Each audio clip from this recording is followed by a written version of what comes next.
بسم الله الرحمن الرحيم ويجوز حذفه عند وجود قرينة نحو الثمن منوان بدرهم والبر القر بستين درہما۔ مبتدا اور خبر کی بحث ہم پڑھ رہے تھے،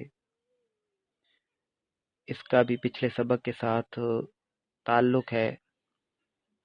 پچھلے سبق کا خلاصہ یہ تھا کہ مبتدا کی خبر عام طور پر تو مفرد ہوتی ہے، لیکن بعض اوقات مبتدا کی خبر جملہ بھی بن جاتی ہے۔ جب مبتدا کی خبر جملہ بن رہی ہو تو پھر اس کی مختلف صورتیں ہو سکتی ہیں۔ وہ جملہ اسمیہ بھی ہو سکتی ہے، جملہ فعلیہ بھی ہو سکتی ہے، جملہ شرطیہ بھی ہو سکتی ہے، اور جملہ ظرفیہ بھی ہو سکتی ہے۔ اور جب مبتدا کی خبر جملہ ظرفیہ ہو رہی ہو تو ظرف اکثر نحویوں کے نزدیک جملہ کا متعلق ہوتا ہے، اور پھر جب ظرف یعنی جار مجرور جب جملہ کا متعلق ہو رہا ہو تو یا تو افعال عامہ میں سے وہ جو 4 افعال تھے محذوف مانے جاتے ہیں، یا پھر کوئی قرینہ ہو تو اس قرینہ کے مطابق فعل محذوف نکالا جاتا ہے۔ پھر انہوں نے یہ فائدہ بتایا تھا کہ مبتدا کی خبر جب جملہ بن رہی ہو تو اس جملہ میں ایک ایسی ضمیر کا مبتدا کی طرف لوٹنا ضروری ہوتا ہے کہ جس کا مرجع وہ مبتدا ہو۔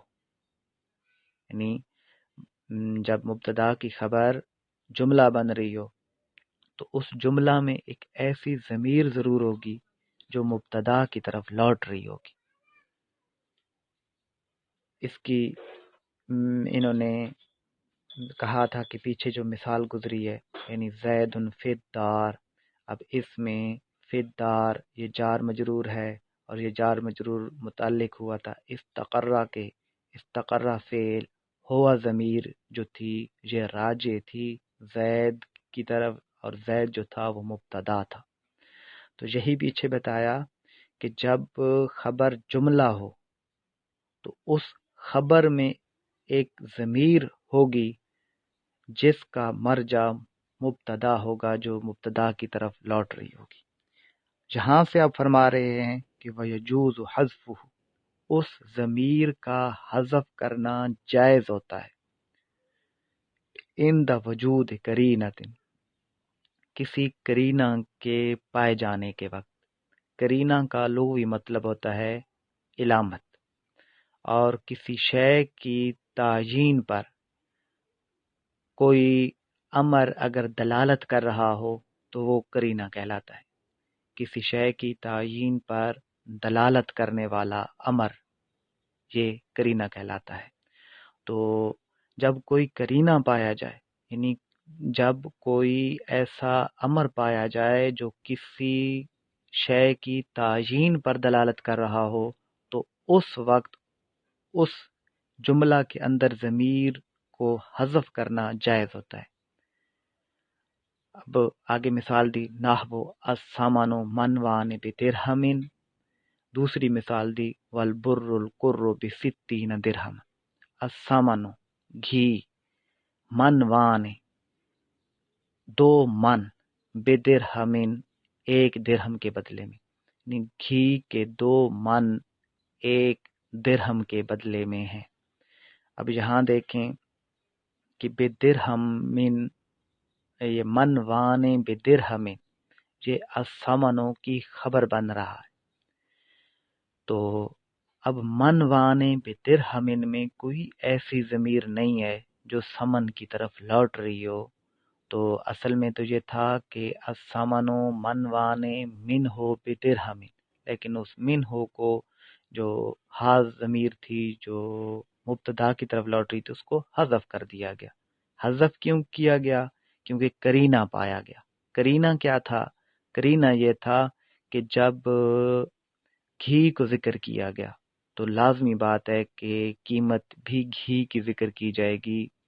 قیمت گھی کو ذکر کر کے کسی اور شے یعنی دودھ وغیرہ کی قیمت کو بیان نہیں کیا جا رہا ہوگا، تو قیمت کا بتلانا یہ اس بات پر کرینہ تھا کہ گھی کی ہی قیمت ہوگی۔ تو یہاں الثمن مبتدا ہے، منوان بدرہمن الثمن کی خبر ہے، اور منوان بدرہمن میں جو ضمیر تھی اس کو حذف کر دیا گیا جو مبتدا کی طرف لوٹنے والی تھی، اس لیے کہ قرینہ یہ پایا گیا کہ جب گھی کا ذکر ہو رہا ہے تو گھی کی ہی قیمت بتائی جا رہی ہوگی، تو خبر سے ضمیر کو حذف کر دیا گیا۔ والبر القر ب60 درہما، دوسری مثال دی کہ گندم کا ایک قر 60 درہم کے بدلے میں۔ یاد رکھیں کہ ایک قر میں 12 وسق ہوتے ہیں اور ایک وسق میں 60 سا ہوتے ہیں، اور ایک سا تقریباً 4 کلو گرام کا ہوتا ہے۔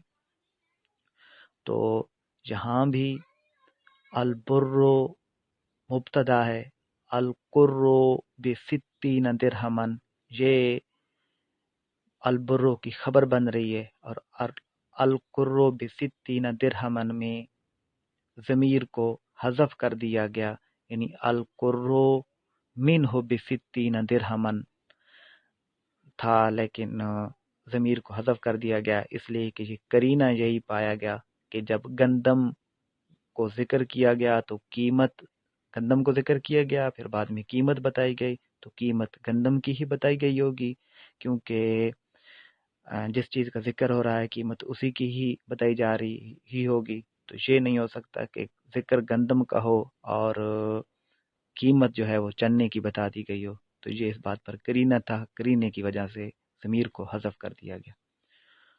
فقد یتقدم الخبر علی المبتدا نحو فی الدار زید۔ اب ایک اور فائدہ بتا رہے ہیں کہ کبھی کبھار وقد یتقدم، یعنی مضارع پر جب قد داخل ہو جائے تو یہ تقلیل کا معنی دیتا ہے، مطلب یہ کہ اکثر ایسا نہیں ہوتا، کبھی کبھار ایسا ہوتا ہے کہ خبر مبتدا پر مقدم ہوتی ہے، قد یتقدم، اور کبھی کبھار مقدم ہوتی ہے خبر مبتدا پر، نحو فی الدار زید، جیسے گھر میں زید ہے۔ اب یہاں پر ایک اور بات بھی یاد رکھیں کہ بعض اوقات خبر کو مبتدا پر مقدم کرنا جائز ہوتا ہے، بعض اوقات خبر کو مبتدا پر مقدم کرنا واجب ہوتا ہے۔ جب مبتدا معرفہ ہو تو خبر کو مبتدا پر مقدم کرنا جائز ہوتا ہے، اور جب مبتدا نکرہ ہو تو پھر خبر کو مبتدا پر مقدم کرنا واجب ہوتا ہے، ضروری ہوتا ہے۔ واجب کا مطلب یہ کہ اگر واجب پر عمل نہ کیا جائے تو پھر کلام درست نہیں ہوتا، اور اگر جائز پر عمل نہ کیا جائے تو پھر بھی کلام درست ہوتا ہے۔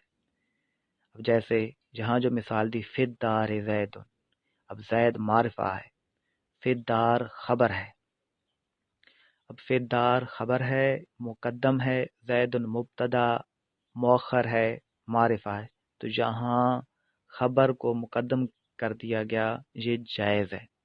اگر ایسا نہ بھی کیا جائے تو بھی کلام درست ہوگا۔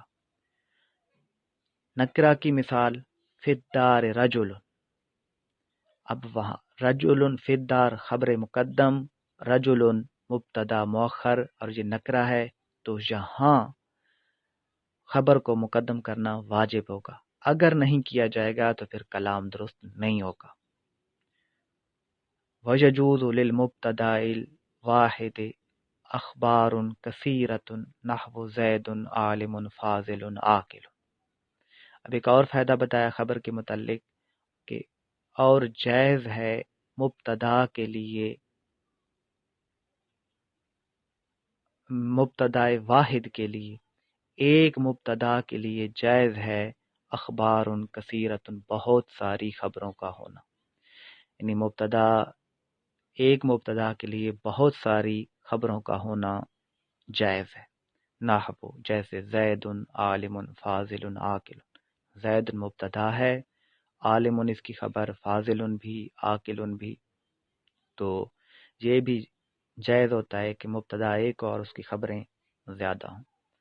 یہاں بھی ایک فائدہ یہ بھی یاد رکھیں کہ یہ جو جب خبریں ہوں مختلف آ رہی ہوں، بہت ساری آ رہی ہوں، تو اس کی دو صورتیں ہو سکتی ہیں، یا تو حرف عطف کے ساتھ ہوں گی، یعنی زید عالم و فاضل و عاقل، یہ بھی درست ہے، یا پھر بغیر عطف کے ہوگی، یعنی زید عالم فاضل عاقل۔ لیکن زیادہ بہتر یہ ہے کہ اگر صفات وغیرہ بن رہی ہیں، خبریں ایک ہی بن رہی ہیں، تو عطف کے بغیر لائی جائیں تو وہ زیادہ بہتر ہوتا ہے۔ واللہ اعلم بحقیقت الکلام۔